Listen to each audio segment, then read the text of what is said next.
Hi friend, আশা করি সবাই ভালো আছেন। সবাইকে জানাই শারদীয়ার প্রীতি ও শুভেচ্ছা। যাই হোক, যার জন্য আজকে এই ব্লগটা করা, আমরা কাল ঠাকুর দেখতে বেরিয়েছিলাম, তাতেই এত ভিড় ছিল, ভীষণ ভিড়। তো মনে হয় না এর পরের দিনগুলোতে বেরোনো সম্ভব হবে সন্ধ্যার পর। তো আমি যেহেতু বেরিয়েছিলাম, ভাবলাম যে আপনাদেরও কিছুটা অন্তত আমার সাথে শেয়ার করি, যেটা আমি দেখেছি আপনারাও সেটা একটু দেখুন, বা যদি ভালো লাগে। খুব ছোটো ছোটো প্যান্ডেলগুলো ছিল, মা দুর্গাগুলো, এগুলো খুব ছোটো ছোটো প্যান্ডেলের মধ্যে ছোট্ট ছোট্ট থিম, কিন্তু কি অসাধারণ এগুলো দেখতে। আমি আপনাদের সাথে শেয়ার না করে পারলাম না, মানে এত সুন্দর কারুকার্য দেখলে আপনারা অবাক হয়ে যাবেন। আমি ভিডিওটা হয়তো ভালো করে করতে পারিনি, আমার অভ্যাস নেই, তবুও চেষ্টা করেছি যতটা পেরেছি আপনাদের সামনে দেখানোর। তো এত সুন্দর, মানে সামনে থেকে না দেখলে বলে বোঝানো যাবে না। আমি ভিডিও করেছি হয়তো অতটা বোঝাতে পারছি না, সত্যি। আর মায়ের মুখগুলো বা মায়ের যে এক একটা প্রতিমা এত সুন্দর লাগছে, চোখই যেন ফেরানো যাচ্ছে না। তার উপরে যে কারুকার্য, লাইটিংগুলো, ঝাড়বাতিগুলো এত সুন্দরভাবে করেছে এরা, নিখুঁত, মানে কি বলবো, কোনো খুঁত নেই এর মধ্যে। অসাধারণ অসাধারণ। আর সব থেকে বড় দুর্গাপুজো মানে ঢাকের আওয়াজ। দেখুন, আমি দূর থেকে তুলেছি, এত সুন্দর লাগে ঢাকের আওয়াজগুলো, কিন্তু আমি সেটা দেখাতে পারছি না, মানে শোনাতে পারছি না, সরি।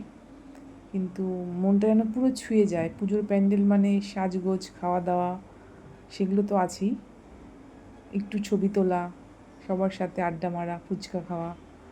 তো তার সাথে সাথে যতটা পেরেছি আমি আপনাদের সাথে এই ফটোগুলো শেয়ার করার চেষ্টা করেছি।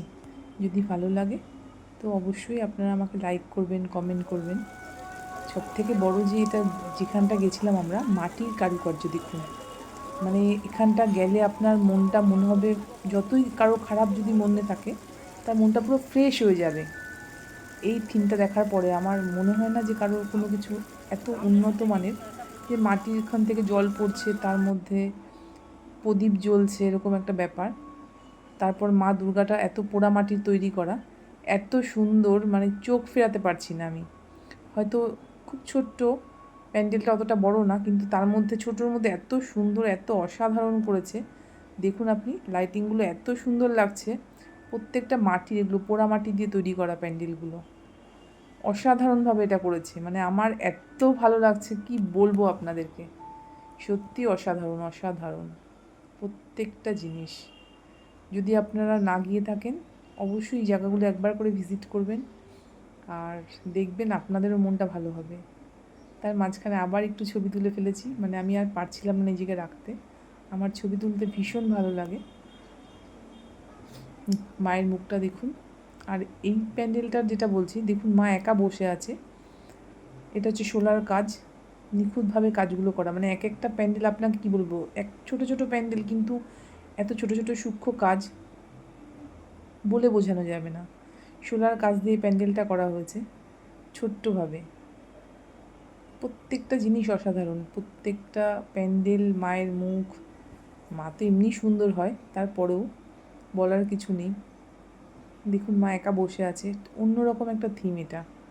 আমি জানি না এটা কার চিন্তা ভাবনা, কিন্তু সত্যি অসাধারণ।